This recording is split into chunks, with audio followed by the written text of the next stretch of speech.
जिस संगठन को सरदार पटेल ने महात्मा गांधी की निर्मम हत्या के बाद दंगा, आतंक और अराजकता फैलाने के लिए बैन किया था, अगर उसी संघ का प्रमुख हमारे स्वतंत्रता संग्राम को, हमारी आजादी की जंग को, हमारी स्वतंत्रता और हमारे संविधान को ही नकारे, तो क्या आपको जरा सा भी आश्चर्य होता है? मुझे तो नहीं होता।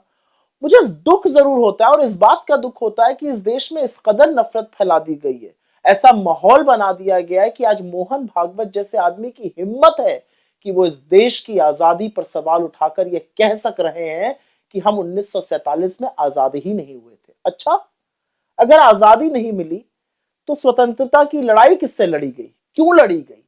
रानी झांसी से लेकर भगत सिंह, राजगुरु, सुखदेव, अशफाकुल्ला खान जैसे लोगों ने अपने प्राणों की आहुति किसकी आजादी के लिए दी? लाला लाजपत राय ने कहां की आजादी के लिए लाठियां खाई? पंडित नेहरू ने अपनी जवानी के 10 साल जेलों में कहां की आजादी के लिए बिता दिए? किस आजाद देश की नींव रखी थी उन्होंने? सरदार पटेल देश में आए वापस वकालत छोड़कर किसके स्वतंत्रता संग्राम में शामिल होने, और किस आजाद देश में तमाम रियासतों और रजवाड़ों को उन्होंने जोड़ डाला था? बाबा साहब ने किस आजाद देश के लिए संविधान बनाकर सबको बराबरी का दर्जा दिया? और तो और महात्मा गांधी ने सत्य और अहिंसा के बल पर किसको उखाड़ फेंका था, किसको आजादी दिलाई थी? लाखों करोड़ों भारतीयों ने ब्रिटिश हुकूमत को किस देश से खदेड़ दिया था? हमारी आजादी, आजादी का आंदोलन, संविधान के ऊपर जो सवाल उठाए हैं मोहन भागवत ने, वो वस्तुतः देशद्रोह है। इनकी दिक्कत यह है कि आजादी में इन्होंने अपनी छोटी उंगली का नाखून तो कटाया नहीं, पूरे आंदोलन में इनका कोई योगदान नहीं था, ये तो मखबूरी कर रहे थे, माफीनामे लिख रहे थे, इसलिए ये उस इतिहास को ही नकार देना चाहते हैं। असल में तो इन लोगों को इस देश की आजादी से, स्वतंत्रता संग्राम से, संविधान से नफरत है।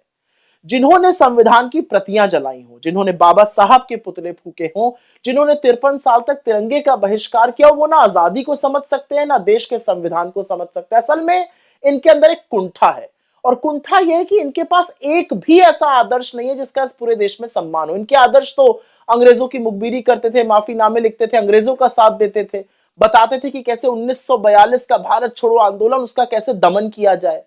इनको आजादी से इसलिए भी दिक्कत है कि आजादी के बाद देश में संविधान बना, और संविधान ने उन सब लोगों को बराबरी का दर्जा दिया जिनका ये सदियों से शोषण करते आए थे। इनको अपच है कि कैसे दलित, पिछड़े, आदिवासी समुदाय के लोग इनके बगल में बराबरी से बैठने लगे, और अब वो इनका दमन सहने को तैयार नहीं है। वो तो संविधान में दिए हक को लेकर आगे बढ़ रहे हैं, और इसीलिए ये आरएसएस वाले आजादी, आजादी के महानायकों, कांग्रेस के योद्धाओं और आजादी से उपजे संविधान का विरोध करते हैं।